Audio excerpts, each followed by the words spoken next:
Hi everyone, it's Kirsten with Planted in Pots, and today I'm going to be showing you how to make some concrete planters using, you guessed it, concrete. I know, it's weird.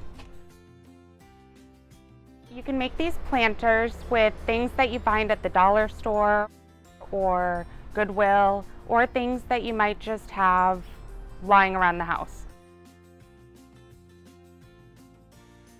So some examples include, I use this plastic, this one has one in it right now, so it's kind of heavy.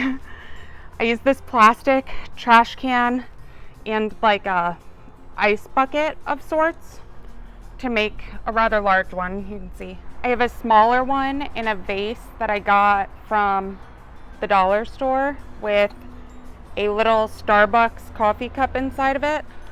Or this one is actually a styrofoam bait bucket from Walmart and a Clorox bleach thing as the inner mold. A styrofoam cooler from Goodwill with a dollar store storage bin as the inner mold.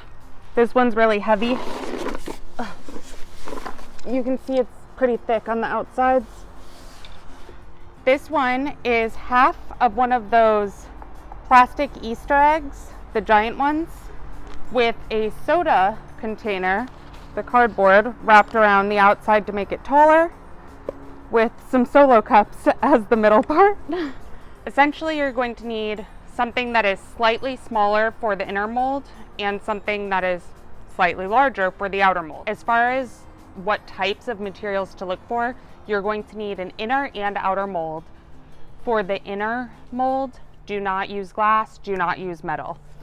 The reason being is for glass, you're going to have to break it to get it off of the concrete. So you can use it for the outer mold, but you can only use it one time, single-use item. So hence why I went to the dollar store in Goodwill.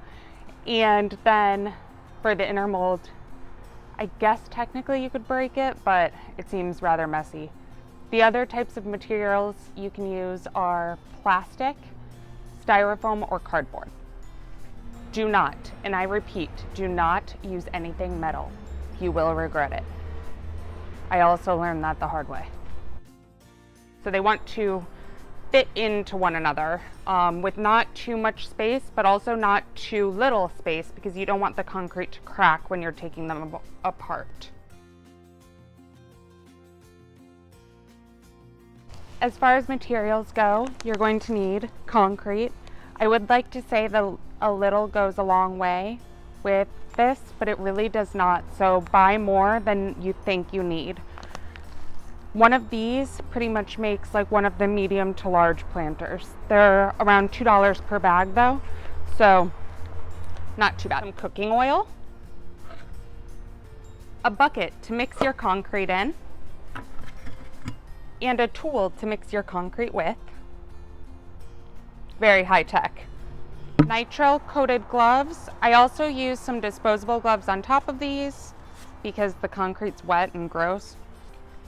A piece of a pool noodle. You're going to need this to be the height that is the difference between the inner and outer mold, which I'll show you in a second. And this is going to be what makes the drainage hole. You're also going to need a piece of duct tape to tape this down. This part I think is optional, but I do recommend getting this stuff to spray your planters with after you are done. Another material that everyone should have, given the current conditions, is going to be a face mask. Because I can tell you from personal experience, breathing in the dust of the concrete when you're mixing it is not fun. So protect yourself. The time to make these is actually rather quick to mix the concrete and dump it, but the dry time is going to be longer than you expect because the concrete's not out in the open air drying. It's in between like plastic or styrofoam. So keep that in mind when you're planning. Who's excited? I'm excited. So before you get started concreting, you're going to want to prep your material. We're going to take our pieces of pool noodle and either tape them with duct tape to the bottom of the inside of the larger mold. So for this one, we can take our styrofoam. This is actually one of those like fake plant insert things from the dollar store. So we can either duct tape it here. When I put the inner mold in, it's going to rest on top of there. See? Or on the outside of our inner mold, like so. So when you put it in, it's like that. Now that we've had our carbs, we're going to oil them up. That was like a joke about noodles because we used a pool noodle. Sorry. Anyways, you're going to want to generously oil the outer part of the inner mold and the inner part of the outer mold really well. You can use any kind of cooking oil for this, or vegetable oil. I just got whatever kind was on sale at Target. So make sure that you get every square inch of the molds. If not, it'll be harder to get out the concrete.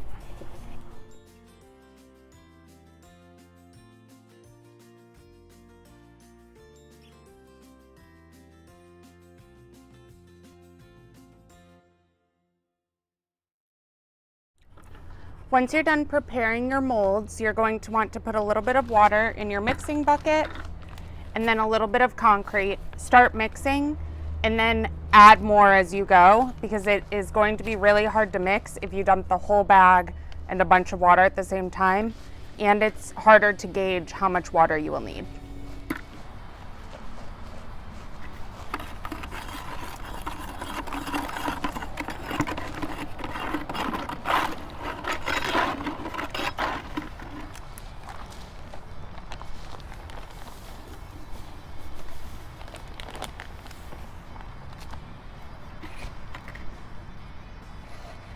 See all that dust? That's why you wear a mask.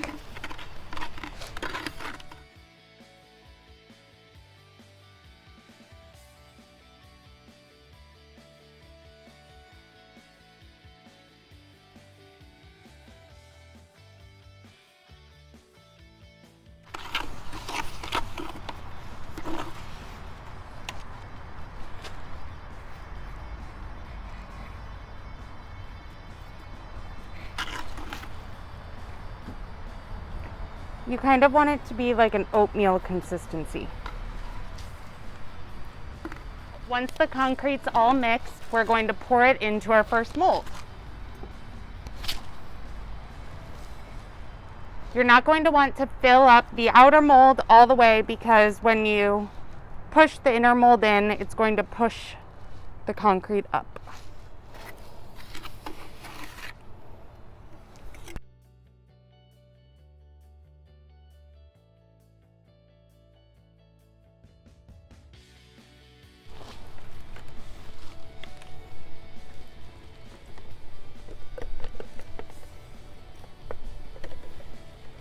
We're going to need a little bit more.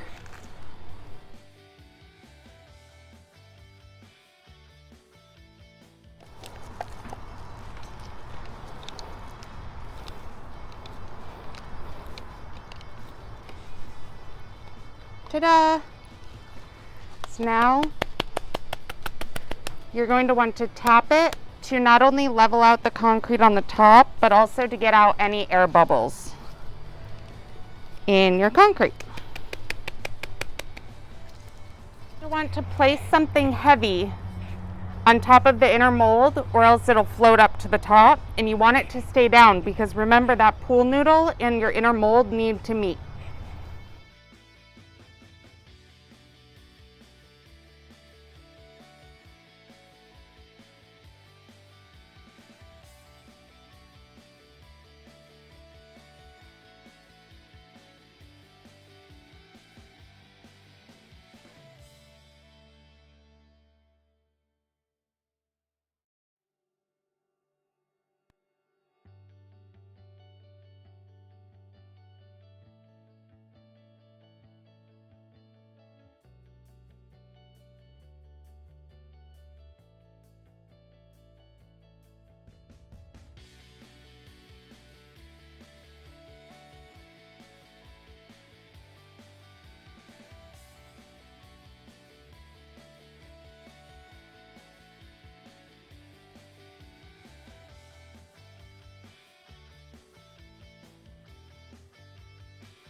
a little watery.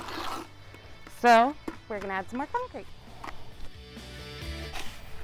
You're going to want it to be like an oatmeal or peanut butter type consistency. If it's too watery, it's going to take way too long to dry. And if it's too chunky, you'll get a really weird texture. This is why I usually wear 2 pairs of gloves, because it gets really gross on the not coated parts, but I forgot today.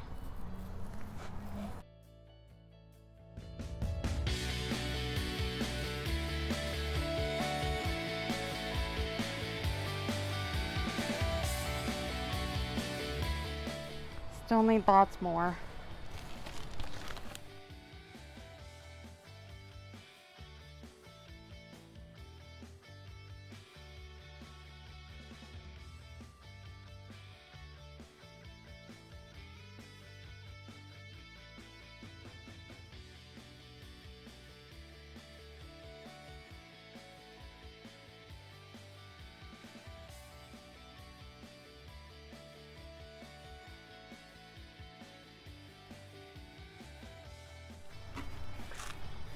Now I'm just going to find something heavy to hold this down and let it dry. So the 2 very small pots and this 1 large one I made with exactly 4 of those small bags of concrete.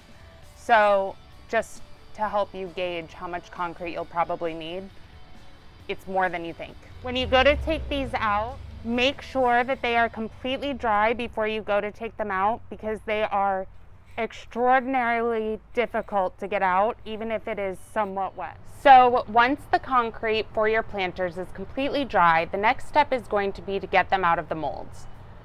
Because some of the items that I did are molded in glass, I'm going to have to break the exterior mold with a hammer.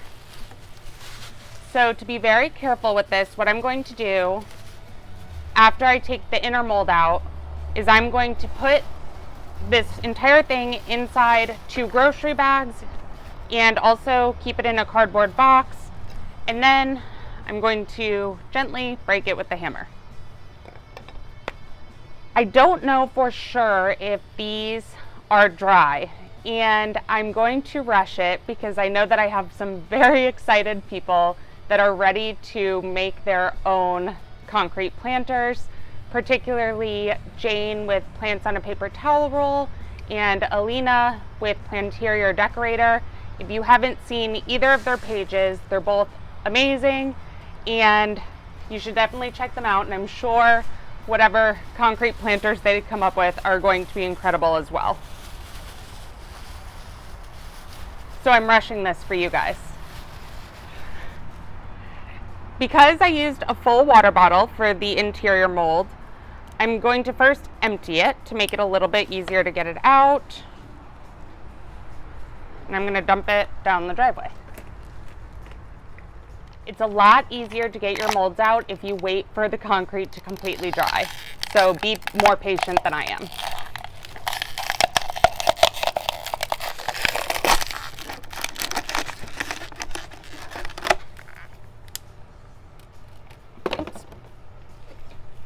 And I can tell you that this is still wet because the noodle is still wet. But everything's fine, it's fine.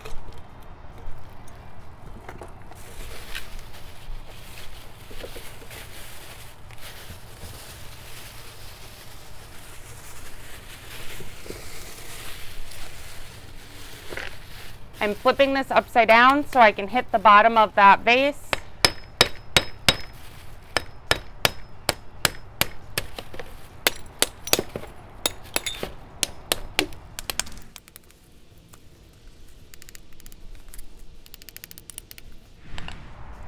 Don't do what I just did and grab the glass.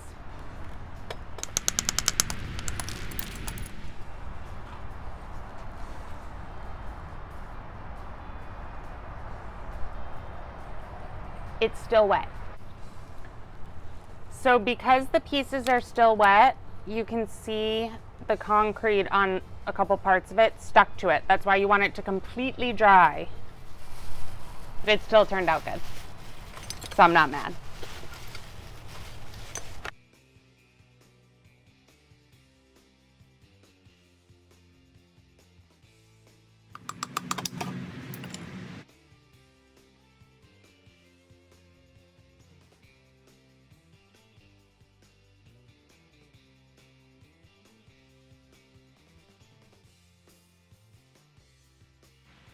A thin layer of concrete got on the bottom of the styrofoam piece that I used for this one, so I'm just gently tapping it out with a hammer to make that drainage hole. Okay. If you happen to break some of your concrete planters, which is bound to happen, I broke a few because I either tried to get them out too early or I beat them a little bit hard with a hammer. There is hope. You can use some Gorilla Glue and squeeze it into the cracks, put the vase back together, and then use that mortar I will link below and do a thin layer with like a paint scraper to cover up where you glued the cracks. The Gorilla Glue does expand, so you're going to want that expansion to be inside the planter more than on the outside, so just be mindful of that when you're gluing it. You're going to want the mortar to be a little bit thinner or smoother of a consistency than the concrete. So definitely more like a creamy peanut butter.